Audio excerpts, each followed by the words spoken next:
One of the things Jimbo talked about was he said he's seen progress, especially with guys like Rubel and Leonard. So A, what's been your thoughts on them, and B, what's been your thoughts on just the progress from the group as a whole?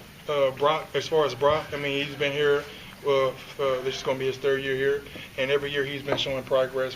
And he really works on the little things, and those little things help him progress to the big plays and makes the big things happen. And that's what he really does. He's a very good technician, and he's getting better every day.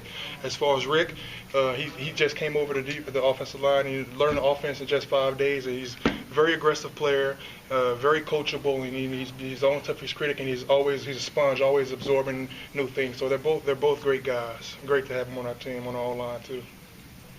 Derwin started as a freshman. You started as a freshman. Besides being talented, what do you have to do to be able to see the field as extensively as you guys did as a freshman? I mean, it's just taking advantage of the opportunity out there. You know, when the coach just throws you in, you may just do what the coach you and just take advantage of the opportunity and just make no mistake and just be very aggressive out there and just let loose. What impresses you most about Derwin? He's a fast and explosive guy at the same time. He's a freak athlete. I mean, when he comes off the edge, he's coming like a missile, so I got to get back there and get him. But he's just, overall, I'm just speechless about him. He's a great football player. You guys have gotten one-on-one before when he's coming off the edge at the end? Yeah, I got to worry about him and Josh Sweat. They got him on the same side, so I got my hands full over there. What makes Derwin different as a pass rusher? Obviously, he's not 260, 270 pounds like a lot of the guys that you're going to go against. Derwin, as far as he's much quicker. The DNs, I go in quick, but he's quicker, he's very explosive. I mean, and he can turn from speed into power just like a regular defensive end too. So that I have to be aware of. But as far as everything else, he's very versatile, very explosive and strong. Well, so much focus on some of the other guys in the line. What do you want to get better at this spring and this season? I'm starting with my fundamentals. You know, my first step, hat placement, tight hands and elbows. The little things is where I can become a better player overall. You know, watching film, evaluate myself, what I did wrong on this play, what I did good on this play, try to eliminate all the mistakes I did and not make the same mistake twice is things I try to work on. A lot of folks the other position might lean on an older player to ask advice or anything like that, but you don't really have older guys on the line. Who do you kind of lean on, if anybody? The line's been the same last year, so we all know the scenarios and situations and like that. So whoever has a question, we just go to the first lineman we see, and that lineman knows the answer because we all played last year and have some kind of experience under our belt. Well, as far as that line's concerned, I mean, what's it like for you guys to go from last spring where you don't know what this group's going to look like to now where there's a comfort level among the 5 guys there as well as a few other dudes who are on the second string? I mean, looking at this line from last spring to this spring, I say we came a long way, and we still got a long way to go. But we're out there getting better, 2% better every day, and we're going to be a decent offensive, great offensive line. Rod, Jimbo was saying that he wanted to see a little bit more from you as a leader all around, leading everybody else on the line. What do you think about that, and where do you see your leadership at? I mean, he gets on me about being more verbal, stepping out of my comfort zone, and that's what I have to do. I have to pick guys up when they're down, cheer them on, or just take on more leadership roles as other guys. When you say be more verbal as an offensive lineman, what does that mean? I mean, the thing is like talking to the guys, talking when they're down, you're like, let's go, just picking them up and things like that, just being there for the guys, whoever's down, just being around, just being a great guy. Is this something that comes naturally to you? You didn't seem like the loudest guy out there. Yeah, I'm actually not the loudest guy, maybe the quietest guy. I mean, in my opinion, I'm the guy that leads by example or action, not verbal, but I have to, now I'm being asked and told to be more action and verbal, so that's what I have to do. Is there somebody you can help you with that, or you just kind of have to do it yourself? I mean, I know what it takes. I mean, I have plenty of guys on the team that can help if I did seek help, but I know what it takes, and that's what I have to do.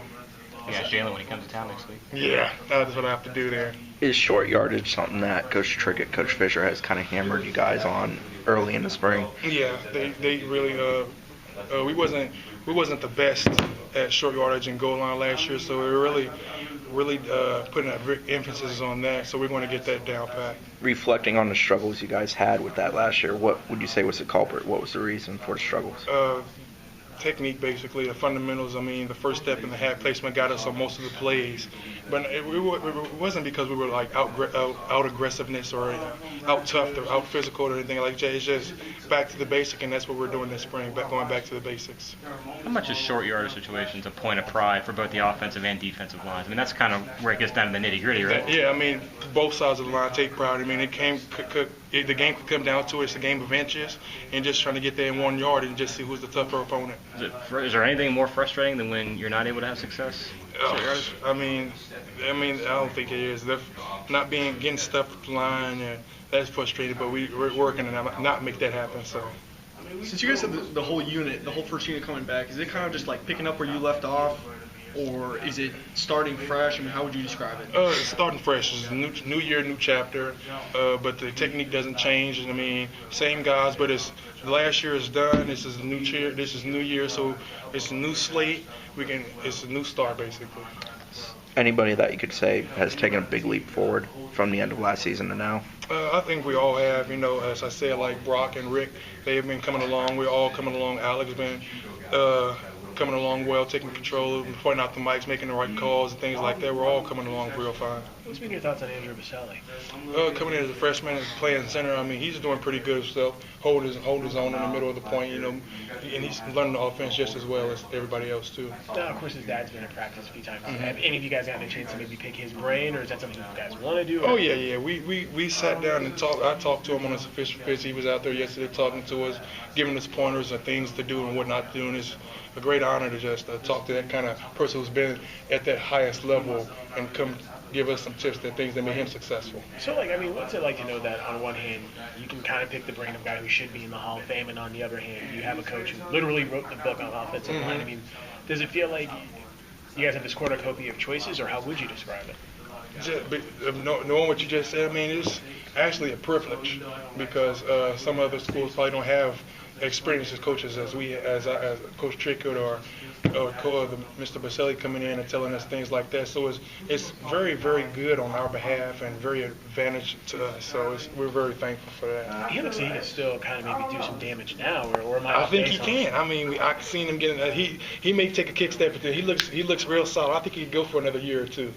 It's one guy who isn't practicing is Mavetti. Just how's he doing? And you guys? I mean, he's doing well. His morals are high. He's walking around smiling and everything. I mean, he's not down and depressed. He's trying to do what it takes to get back on the field. So we're all keeping him in our prayers, and he's still part of the Noel family. A couple weeks ago, you were saying that you're looking forward to having some additional bodies and the extra depth out there. I know some guys are still hurt, but have you noticed a difference with having some more guys available? Yeah, I mean, it's been more, not of a rotation, but it's been more depth out there now. We still not much cross training because we got a little bit more depth, but as far as that, we got a little bit more bodies out there. Do you see Brock helping Rick out, just adjusting to playing that position? Yeah, of course. I see him all the time. Whenever Rick has a question, he goes to Brock, and sometimes we all meet at the tackle and talk about things like that, but they all help each other out, yeah. Ain't no animosity or anything between the two. I mean, you never made the switch yourself, but what are some of the challenges of switching from defensive line to offensive line? I wouldn't know. I mean, the techniques are different and things like that. I mean, you're learning a whole new playbook and things like that. But I guess Rick came over and made it easy, so I guess it ain't much of a challenge.